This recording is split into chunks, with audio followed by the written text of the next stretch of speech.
त्यातलेच आहेत का ज्यांच्या मुलाला चटपटीत खायला खूप आवडतं. चला मग आपण बघूयात रेसिपी. 4 मध्यम आकाराचे बटाटे, 1 वाटी वाटाणा आणि 2 कांदे, ह्याचे जवळपास माझे 15 ते 20 छोटे छोटे समोसे झाले. नमस्कार मंडळीनो, आज सगळ्या मुलांना सुट्टी होती. सगळे मागं लागलेले, दीदी काय तर बनव बनव. मी म्हंटल चला आज वेगवेगळ्या आकाराचे तुम्हाला समोसे बनवूयात. त्यांना पण खूप अट्रॅक्शन आहे होईपर्यंत की कधी बनवून होणार आहेत. तर त्यासाठी मी पहिल्यांदा बटाटे बॉईल करायला घेते. कट करून घेऊयात म्हणजे लवकर बॉईल होतील. मुलांना एवढं क्युरियोसिटी झाली, सगळे पुढे बघून बसले तिथे, कधी होते दीदीचे, कधी होते.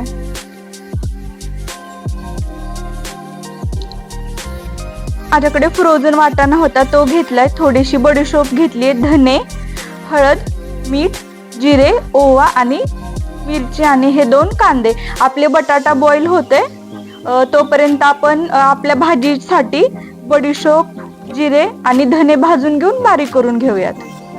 मी थोडंसं तेल टाकून घेते पहिल्यांदा. आपण हे थोडंसं नॉर्मल भाजून घेऊयात धने वगैरे. आणि मी ह्याचं रेसिपी पूर्ण डिस्क्रिप्शन मध्ये देते, तुम्ही तिथून वाचून घ्या सगळी गोष्ट, एकदम पूर्ण प्रोसेस वगैरे, साहित्य, प्रमाण पण मी देते डिस्क्रिप्शन मध्ये. थोडंसं भाजून घ्यायचं. भाजताना सुद्धा बडीशोप आणि धन्याचा एवढा छान स्मेल येते. हे आपलं छान असं भाजून झाले. आता एका वाटीमध्ये हे काढून घेऊयात.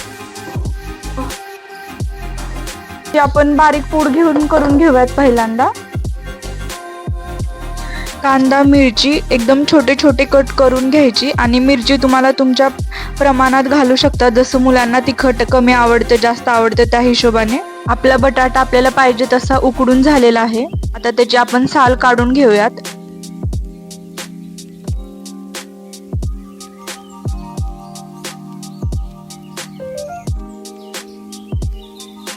आता हे व्यवस्थित स्मॅश करून घ्यायचं पूर्ण स्मॅशरनं. इथं मी 3 टेबलस्पून ऑइल घेते.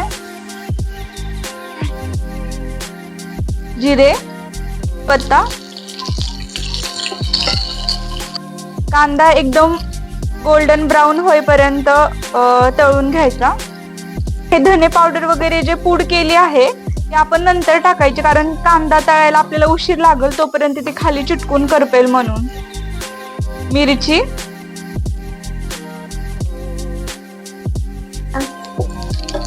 आपला कांदा ऑलमोस्ट तळत आलाय तर आपण हे वाटाणा टाकूयात. तुम्ही पण ऑफ सीझन मध्ये करत असाल आणि वाटाणा नाही मिळत तर तुम्ही फ्रोझन वाटाणा घेऊन ठेवत जावा. कांदा आणि आपला वाटाणा झालेला आहे तळून, तर आपण ह्याच्यामध्ये हळद, मीठ, आपण जे आता मिक्सर मधून धने पावडर, बडीशोप आणि जिरे बारीक करून घेतले होते ना ते टाकलेत. आणि आता हे थोडंसं तेलात मिक्स करून घेऊयात आपल्या ह्या सगळ्या सारणामध्ये. आणि आता बॉईल केलेला बटाटा येईल.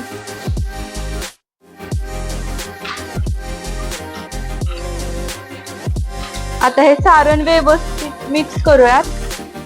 आता आपली ही भाजी झालेली आहे. आता आपण ह्याचं वरचं कोटिंग करून घेऊयात. भाजी एवढी छान सुंदर झाली आहे ना, इथं माझ्या पुढे बसलेले मुलं तर असं वाट बघतात की दीदीचं कधी होईल.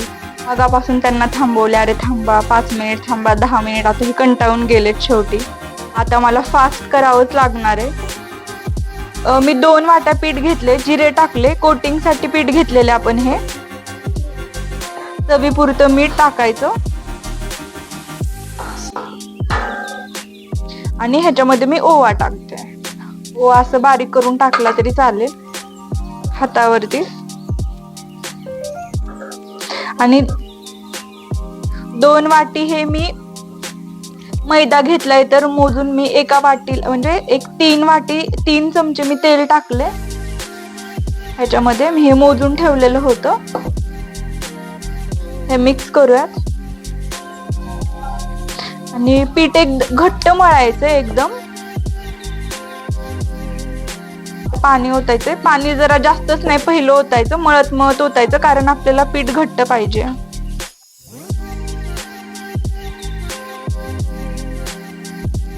घट्ट पीठ मळून झाले.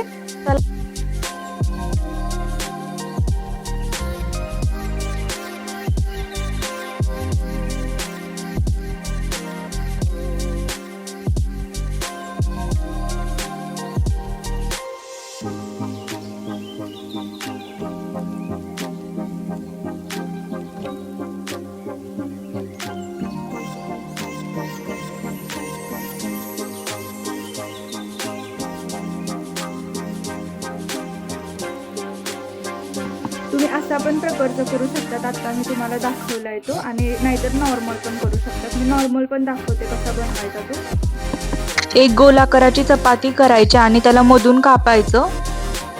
त्यानंतर पाणी लावून घ्यायचं, कारण समोसा आपल्या चिटकावा, त्याची भाजी आपली बटाट्याची बाहेर येऊ नये. आणि आपण कोण करतो ना, सेम तसंच करून घ्यायचं. एका बाजूने चिटकवायचं आणि एक बाजू भाजी टाकायसाठी ओपन ठेवायची.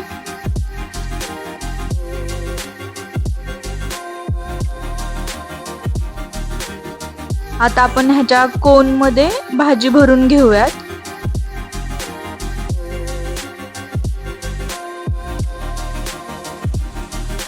आणि परत हे आडवं पॅक करून घ्यायचं. एकदम चिटकवताना व्यवस्थित चिटकवायचं, जेणेकरून आपली भाजी बाहेर नाही येणार.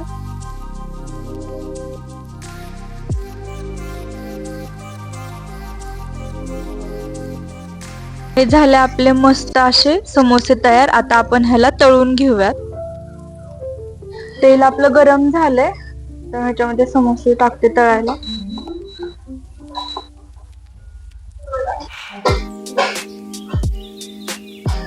मी इंडक्शन वरती करते. तुम्ही गॅस वरती करत असेल तर पहिल्यांदा तुम्ही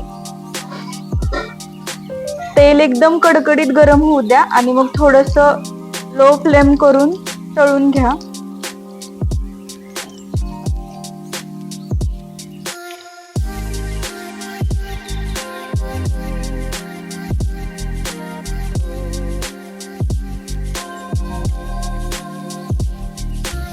टिश्यू पेपर घेऊन त्याच्यावरती समोसे टाकायचे, म्हणजे सगळं तेल आपलं टिश्यू मध्ये ऍब्झॉर्ब होईल.